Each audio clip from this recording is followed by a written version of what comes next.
Passei a vida inteira ouvindo que eu não tinha capacidade. Que eu era exagerada. Que inventava coisas.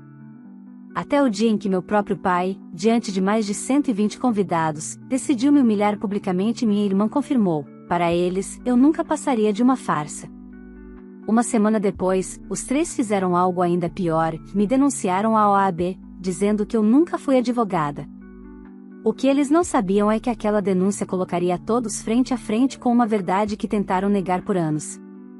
Na audiência, quando o juiz levantou os olhos e me reconheceu, o silêncio foi ensurdecedor. E naquele momento, tudo mudou. Se você acha que já viu injustiça familiar, espere até ouvir o que aconteceu depois.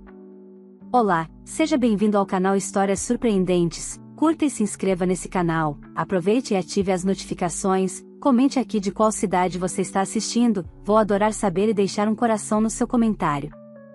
Vale lembrar que os nossos vídeos não são relatos reais, são histórias voltadas apenas para o entretenimento.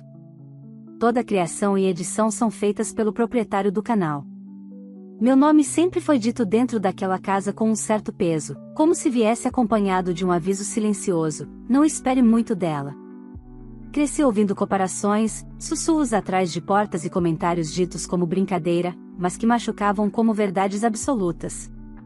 Eu era a filha que não saiu como planejado. A que veio depois. A que não puxou ninguém importante da família. Minha irmã mais velha, ao contrário, era o orgulho estampado em porta-retratos e conversas de domingo. Bonita, confiante, sempre elogiada. Tudo nela era celebrado. Tudo em mim era observado com desconfiança. Se eu tirava uma boa nota, era sorte. Se errava, era confirmação. Meus pais nunca disseram abertamente que eu era menos, mas deixaram claro em cada escolha, em cada prioridade, em cada silêncio. Quando decidi estudar direito, o riso veio antes do apoio. Direito é pesado demais para você, minha mãe disse uma vez, como quem aconselha alguém a não carregar uma mala grande. Meu pai apenas concordou com a cabeça. Minha irmã achou engraçado. Disse que eu devia procurar algo mais simples, algo compatível comigo. Mesmo assim, segui. Trabalhei enquanto estudava.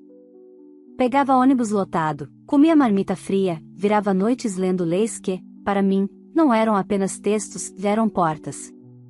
Me formei. Passei na OAB. Escolhi a advocacia trabalhista porque ali vi pessoas como eu, desacreditadas, subestimadas, cansadas de ouvir que não tinham direito a nada. Defendi funcionários humilhados, mulheres demitidas grávidas, pais dispensados depois de décadas de empresa. Cada causa vencida era uma resposta silenciosa a tudo que um dia disseram que eu não seria. Mas eu não contava detalhes em casa. Não por mentira, mas por aprendizado. Aprendi cedo que minhas conquistas não despertavam orgulho ali, apenas incômodo. Então, quando perguntavam, eu respondia pouco. Estou trabalhando. Era o suficiente para eles entenderem do jeito que quisessem. A confirmação disso veio no dia em que aceitei o convite para o aniversário do meu pai. Uma festa grande. Luxuosa. Mais de 120 convidados. Gente importante, empresários, amigos influentes, parentes distantes que só apareciam quando havia champanhe caro e fotos bonitas. Eu quase não fui. Algo em mim já sabia que aquele não era um lugar seguro. Mas fui. Ainda havia uma parte de mim que insistia em tentar existir ali. Escolhi uma roupa discreta, elegante, adequada. Nada extravagante. Cheguei cedo, cumprimentei as pessoas, sorri. Observei minha irmã sendo exaltada, como sempre. Advogada de sucesso, segundo ela. Sempre cercada, sempre no centro. Meus pais brilhavam ao lado dela. Até que, em determinado momento, com todos reunidos, taças erguidas e olhares atentos, meu pai resolveu falar. Ele riu. Bebeu um gole. E então apontou para mim. Essa aí, disse em voz alta, sem constrangimento algum, não passa de uma assistente de advogado. Capacidade nunca teve. O riso se espalhou, desconfortável, mas presente. Antes que o silêncio pudesse corrigir o estrago, minha irmã completou, com um sorriso ensaiado: ela nem sabe se comportar direito numa festa luxuosa, quem dirá ser advogada. Ali, diante de mais de 120 pessoas, eu entendi algo que levei anos para aceitar: eles nunca acreditaram em mim. Nunca acreditaram que eu pudesse ser o que sou. Para eles, eu sempre fui uma farsa conveniente. Eu respirei fundo. Sorri por educação. Mas algo dentro de mim se quebrou, não em dor, mas em decisão. Naquela noite, voltei para casa com a sensação estranha de que aquela humilhação pública não era o fim de nada, era o começo de algo que eles jamais imaginaram enfrentar. Porque, uma semana depois, eles fariam algo ainda pior. E dessa vez, não seria eu a ficar em silêncio. Passei os dias seguintes à festa tentando fingir que nada tinha acontecido. Fui trabalhar normalmente, atendi clientes, participei de audiências, redigi petições, fiz sustentações orais. Por fora, tudo seguia igual. Por dentro, algo estava diferente. Não era tristeza. Era lucidez. Percebi que aquela humilhação não tinha sido um descontrole momentâneo do meu pai nem uma ironia impensada da minha irmã. Aquilo foi só a verbalização pública do que sempre pensaram de mim. A diferença é que, dessa vez, não houve cuidado algum em esconder.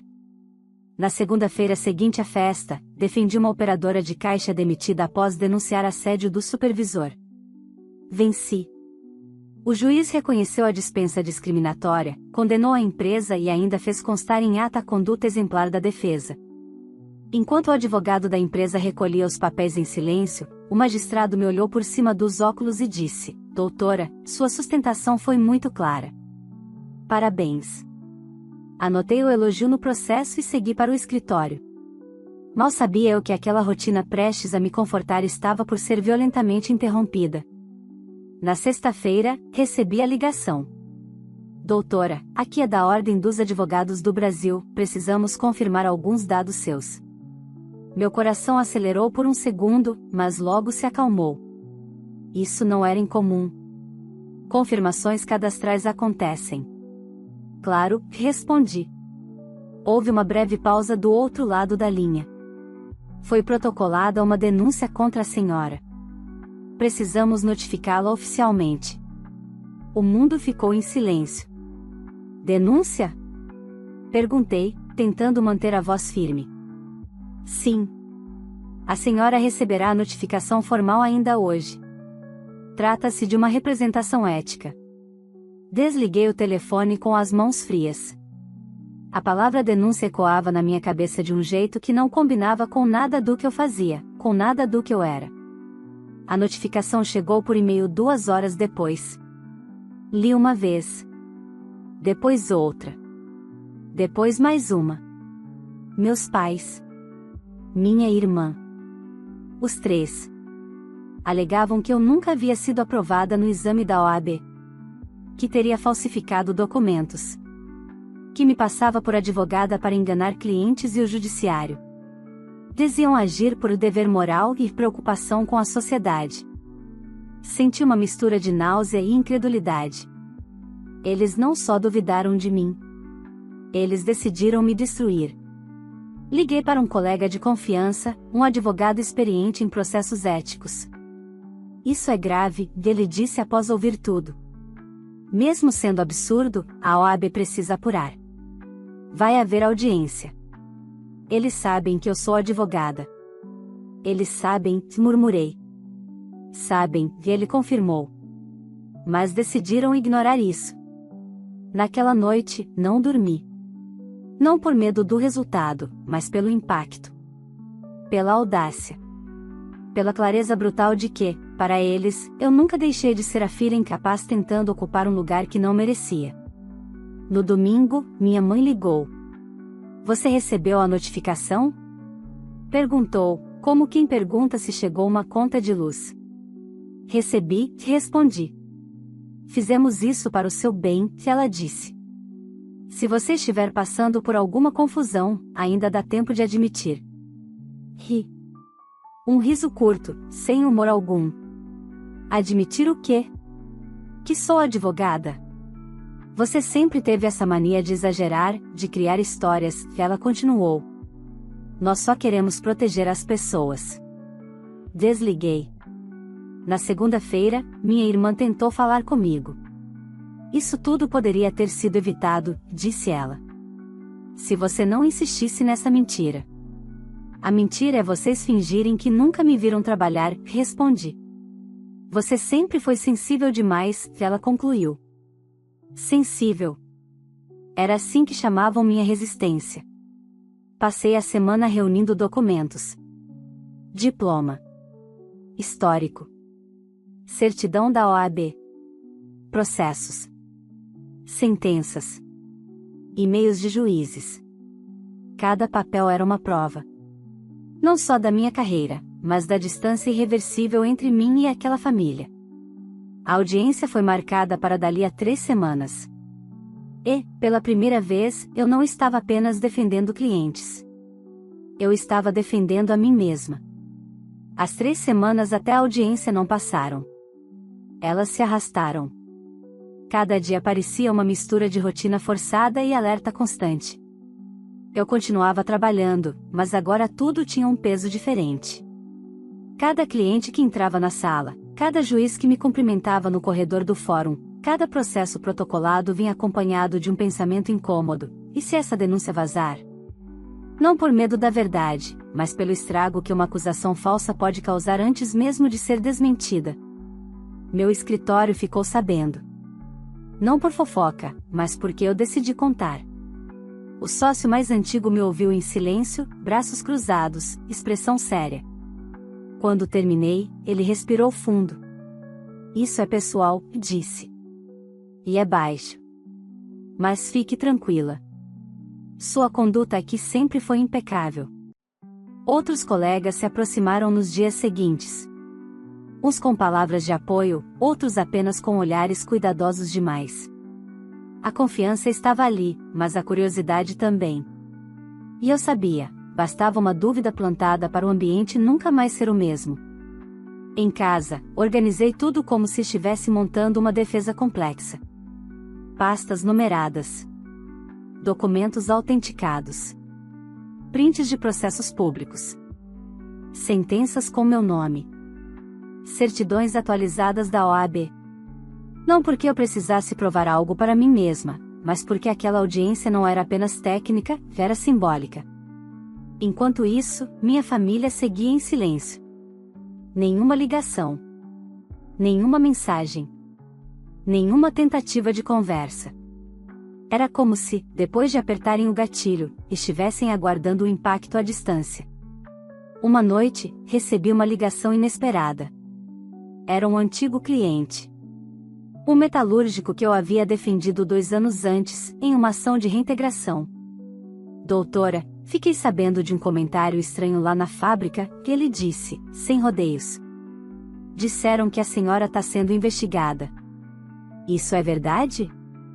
Fechei os olhos por um segundo. Estou sendo denunciada injustamente, respondi. Mas está tudo sob controle. Eu imaginei, que ele disse. A senhora foi a única que acreditou em mim quando ninguém acreditava. Só liguei para dizer que tô do seu lado. Desliguei com os olhos marejados. Foi ali que entendi, aquela denúncia não afetava só a mim. Tentava apagar tudo que eu tinha construído, cada pessoa que confiei, cada vitória arrancada com trabalho e estudo. Era uma tentativa de reescrever minha história sem me perguntar nada. Na semana da audiência, recebi o relatório preliminar da OAB. Li com atenção. As acusações eram frias, quase clínicas. Diziam que eu teria ali indícios de falsificação documental, que havia dúvidas quanto à efetiva habilitação profissional. Indícios. Dúvidas. Tudo baseado em declarações da minha própria família. Na véspera da audiência, quase liguei para meu pai. Quase. Não para pedir nada, mas para perguntar por quê. O telefone ficou na mão por longos minutos. Depois, coloquei de volta na mesa. Algumas perguntas não merecem resposta. Merecem consequência. No dia da audiência, acordei cedo. Escolhi a roupa com cuidado, sóbria, segura, sem excessos. Não queria parecer frágil, nem arrogante. Queria parecer exatamente o que eu era, uma advogada preparada. Cheguei ao prédio da OAB com antecedência. Sentei na sala de espera e respirei fundo. Minutos depois, vi meus pais entrarem. Caminhavam eretos, semblantes fechados, como se estivessem cumprindo uma missão moral. Minha irmã vinha logo atrás, elegante, confiante demais para quem assinará uma denúncia daquele peso. Nossos olhares se cruzaram por um segundo. Nenhum deles desviou. A porta da sala de audiência se abriu. Fomos chamados. Enquanto entrava, tive a estranha sensação de que aquele não seria apenas um julgamento técnico. Algo dentro de mim dizia que aquela sala revelaria verdades que eles jamais imaginaram ouvir em voz alta. E, pela primeira vez desde a festa, eu soube, não seria eu quem sairia dali desmoralizada. A sala da audiência era maior do que eu imaginava. Fria, clara demais, com uma mesa longa no centro e cadeiras dispostas de forma simétrica, como se tudo ali tivesse sido pensado para evitar excessos, inclusive emocionais. Não funcionou. Sentamos frente a frente. De um lado, eu. Do outro, meus pais e minha irmã. Nenhum gesto de cumprimento. Nenhum constrangimento aparente. Eles pareciam convencidos de que estavam fazendo a coisa certa. O presidente da comissão disciplinar entrou acompanhado de outros 2 membros. Um deles era um juiz do trabalho aposentado. Quando levantou os olhos e me encarou, franziu levemente a testa. Foi rápido, quase imperceptível, mas eu vi. Algo ali havia despertado reconhecimento. A audiência começou com a leitura formal da denúncia. Cada palavra soava absurda. Falsificação documental. Exercício ilegal da profissão. Simulação de identidade profissional. Era como ouvir alguém descrever uma pessoa que não existia. Quando chegou a vez dos denunciantes falarem, meu pai se adiantou. A postura era segura, quase teatral. Sempre nos preocupamos com nossa filha, disse. Ela sempre teve dificuldades. Criava histórias, exagerava conquistas. Achamos que isso tinha passado, até ela começar a se apresentar como advogada. Minha mãe confirmou com a cabeça, olhos marejados no momento exato. É doloroso fazer isso, acrescentou. Mas achamos que era nosso dever como cidadãos. Minha irmã foi a última. Eu sou advogada há anos, disse, com a voz firme. Conheço os caminhos da profissão. E nunca vi minha irmã frequentar ambientes jurídicos de verdade. Ela não tem postura. Não tem perfil. Sempre foi insegura.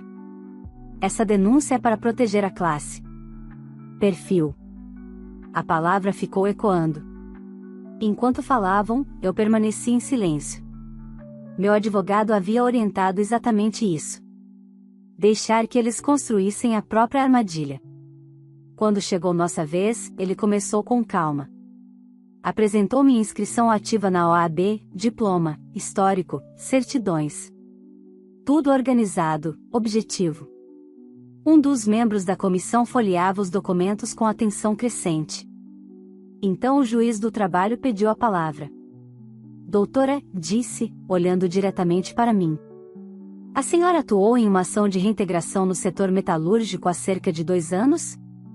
Meu coração acelerou, mas minha voz saiu firme. Atuei, sim. Ele apoiou as mãos sobre a mesa. Eu presidi aquela audiência. Lembro bem. A senhora fez uma sustentação técnica impecável sobre estabilidade acidentária. Citou precedentes que poucos advogados lembrariam. O silêncio se espalhou pela sala. Minha mãe me olhou pela primeira vez de verdade. Não com desprezo. Com confusão. Inclusive, continuou o juiz, fiz questão de registrar em ata a qualidade da defesa. A senhora estava muito segura do que fazia. Ele virou-se para a comissão. Não estou falando de ouvir dizer. Estou falando de atuação direta. Minha irmã se remexeu na cadeira. O presidente da comissão pigarreou. A senhora atua na área trabalhista há quanto tempo? 8 anos, respondi. Com dedicação exclusiva. E quantos processos já patrocinou? Mais de 300. Meu pai soltou um riso nervoso, curto, como quem tenta minimizar. Ela sempre foi boa em decorar coisas, disse. Foi ali que perdi a paciência. Não se decora uma carreira, falei, antes mesmo de ser autorizada. O presidente ergueu a mão, mas não me interrompeu. Não se decora uma sentença, um processo, uma audiência real, continuei. O que vocês chamam de mentira é só algo que nunca quiseram enxergar. A comissão pediu ordem, mas o clima já havia mudado. Os olhares agora estavam voltados para eles.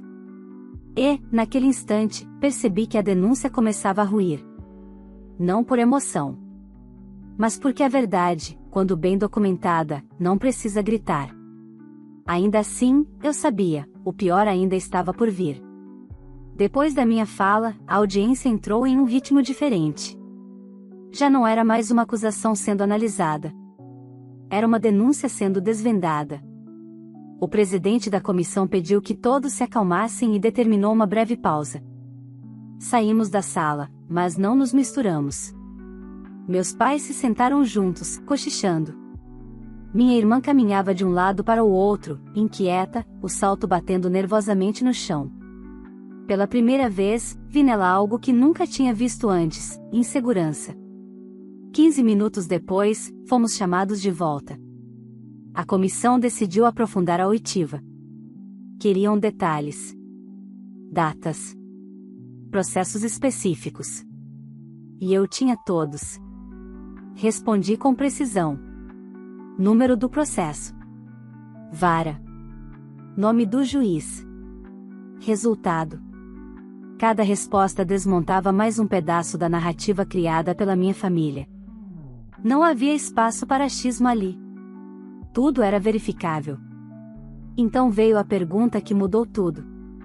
Os denunciantes verificaram junto à OAB a situação cadastral da denunciada antes de protocolar a representação? Perguntou um dos membros. O advogado deles pigarreou. Eles agiram com base em convicção pessoal. Convicção não substitui diligência, respondeu o presidente, seco. Meu pai tentou intervir. Nós somos os pais dela. Conhecemos nossa filha. Conhecer alguém não autoriza a imputar crime, rebateu o juiz do trabalho. Ainda mais quando se trata de exercício profissional. Minha mãe começou a chorar. Um choro contido, mas visível. Não de arrependimento. De medo. Minha irmã pediu a palavra. Nós só queríamos esclarecer, disse. Sempre houve dúvidas, dúvidas se esclarecem com perguntas, interrompeu o presidente. Não com denúncias formais. A comissão então solicitou algo que meus pais claramente não esperavam, a leitura integral dos processos em que atuei, inclusive decisões judiciais com menções diretas ao meu desempenho profissional. Enquanto os trechos eram lidos, senti um misto estranho de orgulho e dor. Orgulho por tudo que construí. Dor por perceber que aquelas palavras nunca chegaram aos ouvidos de quem deveria ter vibrado comigo. Defesa técnica consistente. Atuação diligente. Argumentação clara e bem fundamentada. Minha irmã abaixou a cabeça. Meu pai já não sustentava o olhar de ninguém. Quando a leitura terminou, o presidente fechou a pasta com firmeza. Está claro para esta comissão que a denunciada exerce regularmente a advocacia, com conduta ilibada e reconhecimento do judiciário. O silêncio foi pesado. O que não está claro, ele continuou, é a motivação real desta denúncia. Meu advogado se levantou. Excelências, fica evidente que a denúncia foi apresentada de forma leviana, sem qualquer verificação mínima, com base em preconceitos pessoais e familiares. Isso caracteriza, no mínimo, abuso do direito de petição. O juiz do trabalho concordou.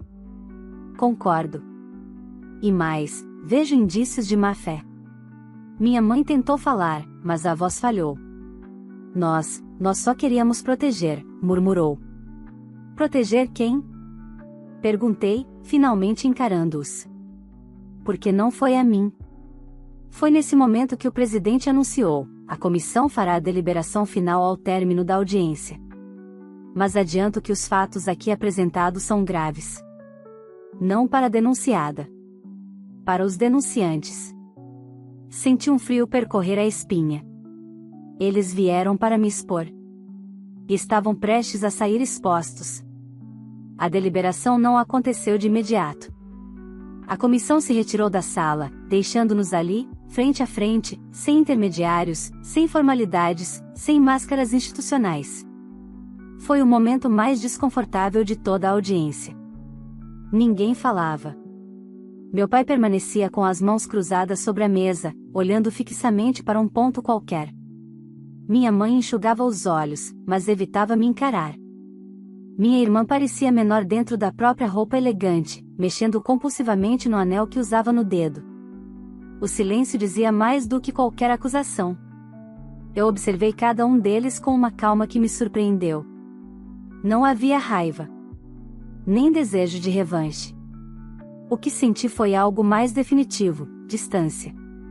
A certeza de que aquela relação havia ultrapassado o ponto de retorno muito antes daquela sala.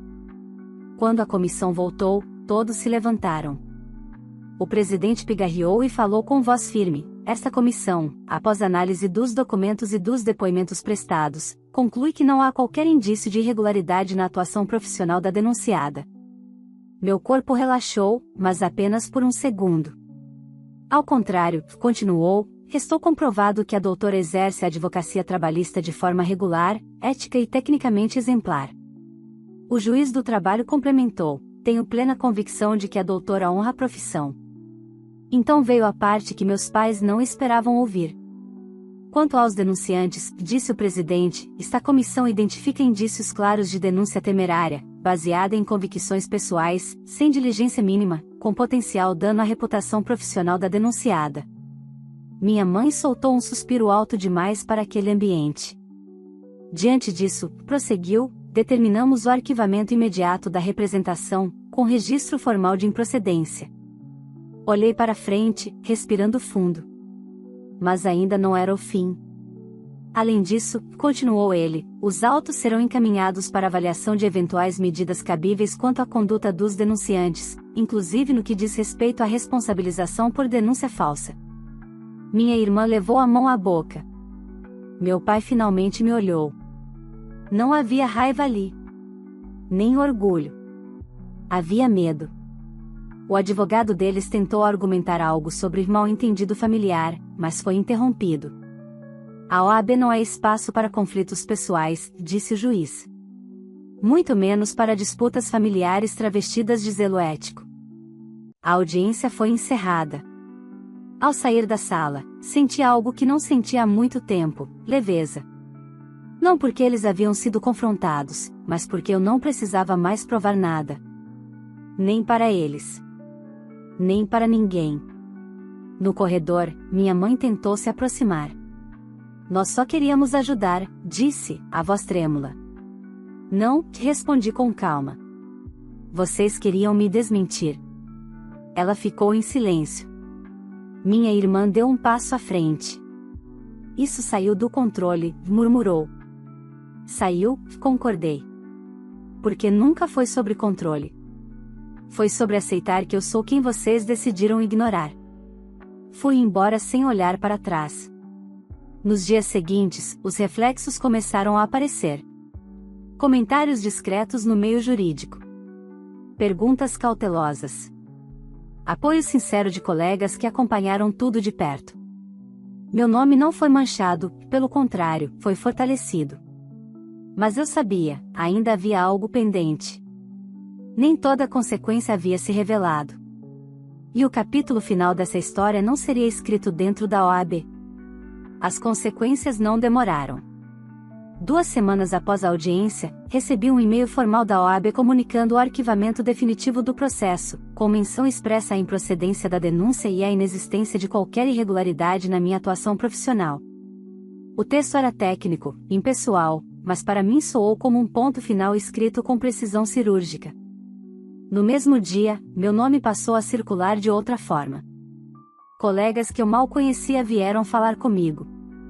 Advogados mais antigos comentavam, em voz baixa, a coragem de manter postura diante de algo tão violento.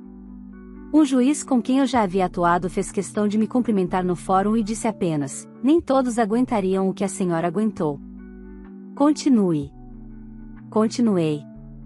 Meu trabalho cresceu. Não por pena. Por reconhecimento. Novos clientes chegaram indicados por antigos. Histórias de funcionários demitidos injustamente, mulheres silenciadas em empresas grandes, pessoas que precisavam de alguém que não recuasse diante de pressão. Eu sabia exatamente como era estar do outro lado. Enquanto isso, minha família lidava com o próprio silêncio. Soube, por terceiros, que meus pais foram chamados para prestar esclarecimentos sobre a denúncia. Nada criminal, mas constrangedor o suficiente para manchar aquela imagem moral que tanto gostavam de sustentar. Amigos se afastaram. Convites diminuíram.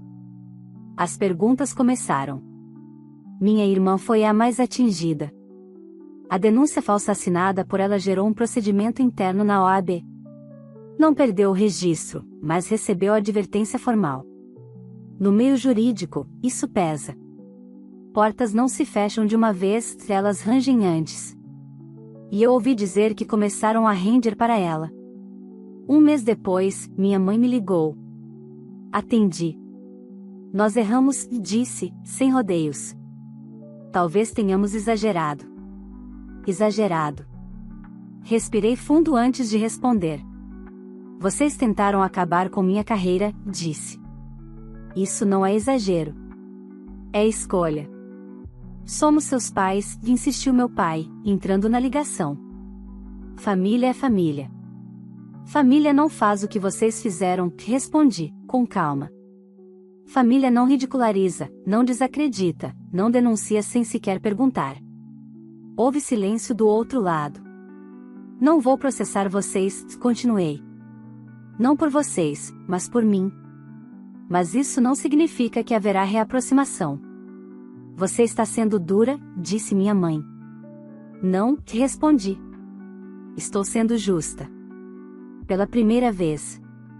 Desliguei. Nos meses seguintes, organizei minha vida com uma clareza nova. Mudei de apartamento. Reformei o escritório. Passei a orientar jovens advogados recém-formados, muitos deles vindos de famílias que nunca acreditaram que eles chegariam tão longe. Eu me via neles. Nunca mais fui a festas da família. Não por ressentimento, mas por falta de sentido. Alguns vínculos só existem enquanto alguém aceita ser diminuído. Eu não aceitava mais. Anos depois, encontrei minha mãe uma única vez. Eu estava em uma audiência importante. Argumentava sobre verbas rescisórias quando, ao erguer os olhos, a vi sentada ao fundo da sala. Mais velha. Menor. Sozinha. Observando. Nossos olhares se cruzaram por segundos. Ela não sorriu. Não acenou. Apenas assistiu. Venci a audiência.